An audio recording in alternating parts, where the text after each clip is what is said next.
भाइयों और बहनों नमस्कार। आज मैं लेकर आया हूँ अपनी एक कहानी युद्ध। दुनिया में लंबे समय से युद्ध चल रहा है जो अब बड़ा होकर महायुद्ध बन गया है और कभी भी विश्व युद्ध बनकर मानव जाति पर कहर ढा सकता है।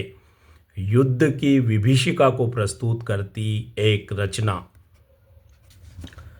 अब आप युद्ध देखिए, मैं तो सो रही हूँ। यह बोलते हुए देवकी उठ खड़ी हुई। वह बेडरूम में जाकर बच्चों के पास सो गई। रात के 11 बजने वाले थे। ठीक 11 बजे टीवी पर युद्ध के समाचार शुरू हो जाते हैं और लगातार 1 घंटे तक कमरे में बम के धमाके, गोलियों की तड़तड़ाहट व मिसाइलों के तेज विस्फोट गूंजते रहते हैं। देवलाल आंखें फाड़े युद्ध के समाचारों को देखता सुनता रहता है। रूस यूक्रेन का युद्ध पिछले लंबे समय से चल रहा है। टैंक, गोले, रॉकेट, ड्रोन, हेलीकॉप्टर व लड़ाकू विमानों से होते हमले, बड़ी बड़ी इमारतों, घरों, हथियार गोदामों, तेल डिपो व फैक्ट्रियों में होते हुए धमाके, विस्फोट, आग की लपटें और आसमान से उठता हुआ काला धुआं, इंसानों की चीखें, चिल्लाहटें और कराहटें। जंग का विभत्स रूप देखते देखते देवीलाल की आंखें फटी रह जाती हैं। युद्ध में हुई सैनिकों, बच्चों व नागरिकों की मृत्यु की खबरें सुनकर उसका मन मलिन हो जाता है। युद्ध के समाचार खत्म होते होते रात के 12 बज जाते हैं। तब देवलाल उठकर खड़ा होता है। टीवी और ड्राइंग रूम की लाइटें बंद करके वह बिस्तर पर आकर लेटता है। देवकी और बच्चे गहरी नींद में सोए रहते हैं। देवलाल को बहुत देर तक नींद नहीं आती है। दिमाग में युद्ध के दृश्य घूमते रहते हैं। विध्वंस हुई इमारतें और बेघर हुए लोगों के चेहरे घूमते रहते हैं। अमेरिका, रूस, चीन, यूक्रेन आदि देशों के राष्ट्राध्यक्षों के चेहरे घूमते रहते हैं। हजारों बेगुनाह सैनिकों और नागरिकों के मारे जाने के बाद भी जिनके चेहरों पर शिकन नहीं है, वे युद्ध की हुंकार भरते हुए नजर आते हैं। कोई भी शांति और सद्भाव की बात नहीं करता है। इसी का परिणाम है कि युद्ध का दायरा दिन प्रतिदिन बढ़ता जा रहा है, विध्वंसक होता जा रहा है। रूस यूक्रेन का युद्ध तो चल ही रहा है कि पिछले वर्ष अरब में युद्ध का एक और फ्रंट खुल गया है। गाजा में इजराइल और हमास के बीच जंग शुरू हो गया है। जिस तरह रूस ने यूक्रेन के शहरों को खंडर बना दिया है, इजराइल भी गाजा को खंडर बनाने में लगा हुआ है। कई इमारतें धराशायी हो गई हैं। हजारों बेगुनाह नागरिक मारे जा चुके हैं। युद्ध में जख्मी हुए लोगों की कराहटें देवलाल के कानों में गूंजती रहती हैं। शायद इसी कारण उसे देर रात तक नींद नहीं आती है। बिस्तर पर पड़ा देवलाल आंखें टिमटिमाता रहता है। उसका स्वयं का वजूद ही क्या है। वह कम पढ़ा लिखा एक गरीब व्यक्ति है जो इस शहर में मेहनत मजदूरी करके अपना जीवन यापन कर रहा है। लगभग 30 साल पहले उसने अपनी पत्नी देवकी के साथ इस शहर में कदम रखा था। गांव में उसके माता पिता भी मजदूरी करते थे। गांव के स्कूल से ही उसने 10वीं कक्षा पास की थी। उसी वर्ष माता पिता ने देवकी के साथ उसका विवाह रचा दिया था। पत्नी के घर में आते ही उसके जीवन में खुशियां भर आई थी, लेकिन अधिक समय तक नहीं टिक सकी थी।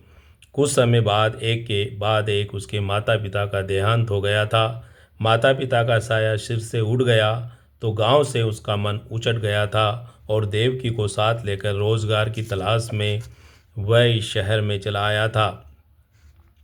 कई दिनों तक इधर उधर भटकने के बाद भी उसे यहाँ नौकरी नहीं मिल सकी थी और अंत में उसे मजदूरी का रास्ता अपनाना पड़ा था। रोज़ सुबह वह महात्मा गांधी चौराहे पर पहुँच जाता है। वहाँ पर मजदूरों की भीड़ जमा हो जाती है। शहर के लोग मजदूरों की तलाश में वहाँ पहुँचते हैं। जैसा भी काम मिलता वह स्वीकार कर लेता है। कठोर मेहनत व पसीने की कमाई से ही यहाँ उसने अपना घर बनाया है। कई वर्षों तक वे किराए की झोंपड़ी में रहे थे। अपनी मजदूरी की बचत से ही उसने ये प्लाट खरीदा था और बैंक से कर्जा लेकर यह छोटा सा घर बनाया था। इस बीच उसके घर में 2 बच्चों का जन्म हो गया था, एक लड़का और एक लड़की। पत्नी और बच्चों के साथ वह प्रसन्नता से इस घर में रहने लगा था। दिन भर कठोर मेहनत व भारी काम शाम होते हुए देवलाल थक कर चूर हो जाता है। घर पहुंचकर वह हाथ मुंह धोता, तब तक देव की चाय बना लाती है। रात को रोटी पानी से निपटने के बाद जब बच्चे सो जाते हैं तब वह टीवी में समाचार लगाता है। थोड़ी देर देश विदेश के समाचार देखने के बाद वह बिस्तर पर आकर लेटता है। एक रात जब उसने रूस व यूक्रेन के बीच युद्ध होने के समाचार को सुना तो चौंक पड़ा था। अब रोज़ रात को युद्ध के समाचार आने लगे थे। टीवी में टैंक, रॉकेट, मिसाइलें, ड्रोन, लड़ाकू विमान व आग उगलते हेलीकॉप्टर नजर आने लगे, जिन्हें देखकर वह रोमांचित हो उठता था। फिर सैनिकों व नागरिकों की मौत के आंकड़े देखकर उसका मन मलिन हो जाता था। उसने सोचा था कि कुछ ही दिनों में युद्ध समाप्त हो जाएगा। बातचीत से दोनों देशों के बीच शांति स्थापित हो जाएगी, परंतु ऐसा नहीं हो सका था। लगभग कई लंबा समय गुजर गया है। युद्ध अभी भी चल रहा है। दिन प्रतिदिन विध्वंसक होता जा रहा है। युद्ध का दायरा भी बढ़ गया है। पिछले वर्ष से इजराइल व हमास के बीच भी युद्ध शुरू हो गया है। बड़ी बड़ी इमारतों व लोगों के घर तबाह हो रहे हैं। प्रतिदिन सैकड़ों सैनिक व नागरिक मारे जा रहे हैं। यह देखकर देवलाल के हृदय में भरा हुआ रोमांच और कौतूहल समाप्त हो गया है। युद्ध के बढ़ते हुए कदमों को देखकर उसका मन भय और खौफ से भरने लगा है। मन चिंतित रहने लगा है। युद्ध को लेकर दुनिया दो धड़ों में बंटने लगी है। एक तरफ अमेरिका का पाला है और दूसरी तरफ रूस का पाला है। सभी एक दूसरे को समाप्त कर देने की धमकियां देने लगे हैं। अपने अपने नए नए हथियार व खतरनाक हथियारों का प्रदर्शन करने लगे हैं। परमाणु बम की धमकियां देने लगे हैं। लगता है यह युद्ध अब विश्व युद्ध की ओर अग्रसर होने लगा है। दुनिया में घृणा का जहर तेजी से फैलता जा रहा है। आदमी आदमी के खून का प्यासा होता जा रहा है। दुनिया के बड़े बड़े राष्ट्राध्यक्ष भी शांति और सद्भाव की बात को त्याग कर घृणा और वैमनस्य से भरे बयान देने लगे हैं। देवलाल को यह समय मानव जाति के लिए बड़ा ही विभत्स व विकराल होता हुआ प्रतीत होने लगा है। रात के 3 बज गए हैं, लेकिन देवलाल की आंखों में आज नींद नहीं आई है। उनमें बार बार टीवी के दृश्य तैर रहे हैं, जिनमें गाजा की बड़ी बड़ी इमारतें मलबे का ढेर हो गई हैं।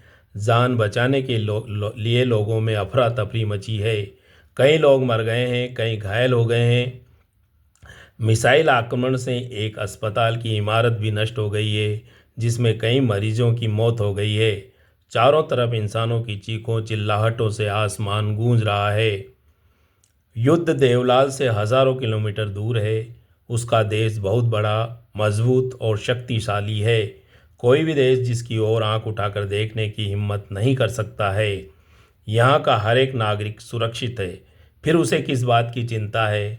वह कौन सा भय है जो उसकी नींद उड़ा रहा है? एक खौफनाक शब्द उसके दिमाग में कौंध गया, युद्ध, जो तेजी से बड़ा होता जा रहा है। महायुद्ध बनने लगा है और कभी भी विश्व युद्ध बन सकता है। अगर ऐसा हो गया तो यह समस्त मानव जाति पर संकट बन जाएगा और फिर कोई भी इसकी मार से बच नहीं सकेगा। रात की नीरवता में युद्ध एक खूंखार दैत्य के रूप में देवलाल की आंखों में मंडराने लगा। तो भाइयों और बहनों, यह थी कहानी युद्ध। ऐसी ही एक और रचना लेकर मैं फिर शीघ्र आपके बीच में हाजिर होऊंगा। धन्यवाद।